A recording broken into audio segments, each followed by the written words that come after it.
আজকে যারা সরকার গঠন করেছেন তারাও একসময় মজলুম ছিলেন। এখন তারা মুক্তি পেয়েছেন, আমি মজলুম হয়েছি। আমার হাজবেন্ডের রক্তের বিনিময়ে যদি নিরীহ মানুষরা মুক্তি পেয়ে থাকে। আসসালামু আলাইকুম। আমি শহীদ নাজমুল কাজীর ওয়াইফ। আমার হাজবেন্ড 18 জুলাই সোনিয়াকড়া কাজলাতে স্টুডেন্টদের পানি খাওয়াতে গিয়ে শহীদ হন। আমার হাজবেন্ড যখন রাস্তায় নামেন, তো আমার সাপোর্টটা সব থেকে বেশি ছিল। সেখানে আমিও থাকতাম, আমার 2 বছরের একটা মেয়ে ছিল, যার জন্য আমি রাস্তায় নামতে পারিনি। তো 18 জুলাই আমার হাজবেন্ড পানি খাওয়াতে যান, আর 18 জুলাই শহীদ হন। আমার হাজবেন্ড একটা মেয়ের এই বয়সে হাজবেন্ড মারা যাওয়ার পর কি পরিমাণে স্ট্রাগল করতে হয়, এটা আমাদের বাংলাদেশে আমরা সবাই কম বেশি জানি। তো আমার মেয়েটাকে নিয়ে আজকে প্রায় 18-19 মাস পর্যন্ত আমরা লড়াই করতেছি। আমি শুধু একা না, আমার মতো এরকম অনেক বোন আছেন, এরকম কম বয়সে ছোট ছোট বাচ্চা রেখে বাবারা শহীদ হয়েছে।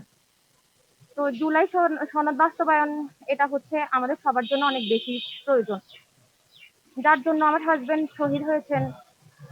তো আমি চাই জুলাই সনদটা বাস্তবায়ন হোক। সরকার নির্বাচনের আগে যেরকম কথা বলে আসছেন, এখনো যেন ওরা ওইরকমটাই করেন। ওনারা যেন ভুলে না যান যে আমার হাজবেন্ড মারা যাওয়ার পর আমার সন্তান, আমরা সবাই ক্ষতিগ্রস্ত। তো এরকম 1500 শহীদ মানুষ যেমন শহীদ হয়েছেন, তাদের সাথে তাদের 1500টা পরিবার আছে। আর একটা পরিবারে অনেকজন মানুষ করে। তো একজন মানুষ শুধু চলে যান নাই, সাথে আমাদের সবার জীবনটাই একদম শেষ হয়ে গেছে। তা আমি বলি না যে শেষ হয়ে গেছে, কারণ আমার হাজবেন্ডের রক্তের বিনিময়ে যদি নিরীহ মানুষরা মুক্তি পেয়ে থাকে। আজকে যারা সরকার গঠন করেছেন তারাও একসময় মজলুম ছিলেন। এখন তারা মুক্তি পেয়েছেন, আমি মজলুম হয়েছি।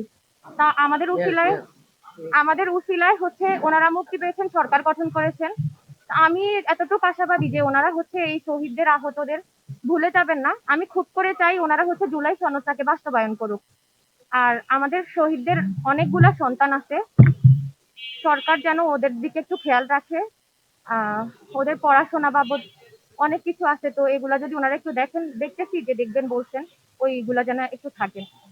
আর জুলাই সনদ বাস্তবায়নে যদি ওনারা না করেন, আমার হাজবেন্ড যেমন 24 জীবন দিয়েছেন, রাস্তায় নামছেন, তো এর জন্য যদি আমারও রাস্তায় নামা লাগে, আমার 3.5 বছরের বাচ্চাকে নিয়ে জুলাই সনদ বাস্তবায়নের জন্য আমিও রাস্তায় নামবো। আর আপনারা পাশে থাকবেন।